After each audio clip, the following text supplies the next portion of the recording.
ഒരുപാട് പേർക്കുള്ള ഡൗട്ടാണല്ലേ നമുക്ക് ആരി ഫ്രെയിമിൽ എങ്ങനെ ഫ്രണ്ടും ബാക്കും തുണി അധികം വേസ്റ്റ് ആകാതെ തന്നെ ഫില്ല് ചെയ്തെടുക്കാം എന്നുള്ളത്, ഹാൻഡ് വർക്ക് ഫില്ല് ചെയ്തെടുക്കാം എന്നുള്ളത്. അതിനുള്ളൊരു ടിപ്പാണ് ഞാനിപ്പോൾ പറഞ്ഞു തരുന്നത്. ഈ രീതിയിൽ നമുക്ക് ഫ്രണ്ടും ബാക്കും പാറ്റേൺ വെച്ചിട്ട് ഈ രീതിയിൽ നമുക്ക് ഡ്രോ ചെയ്തെടുക്കാവുന്നതാണ്. ഇനി അതല്ല എന്നുണ്ടെങ്കിൽ സൈഡിലേക്ക് മാറ്റിയും നമുക്ക് ഫിക്സ് ചെയ്യാം. അപ്പോൾ അധികം നമുക്ക് ഫ്രെയിമിൽ നമുക്കധികം തുണി വേസ്റ്റ് ആവത്തില്ല.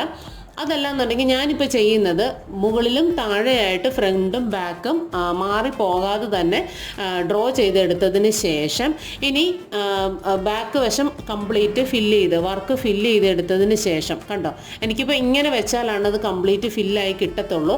ഇനി അതിന് വേണ്ടിയിട്ട് ഞാൻ ചെയ്യുന്നത് എന്താണെന്ന് വെച്ച് കഴിഞ്ഞാൽ നമ്മുടെ ഹൂപ്പിൻ്റെ ഗ്യാപ്പ് ഉണ്ടല്ലോ, ഹൂപ്പിൻ്റെ സ്ക്രൂ വരുന്ന ഗ്യാപ്പ്, ആ ഗ്യാപ്പിൻ്റെ അവിടെ ഒരു സൈഡിൽ വർക്ക് വരുന്ന രീതിയിൽ വെക്കുകയാണെന്നുണ്ടെങ്കിൽ നമുക്ക് വർക്കിന് ഡാമേജ് ആകാതെ കിട്ടും. നമുക്ക് സ്കാലപ്പ്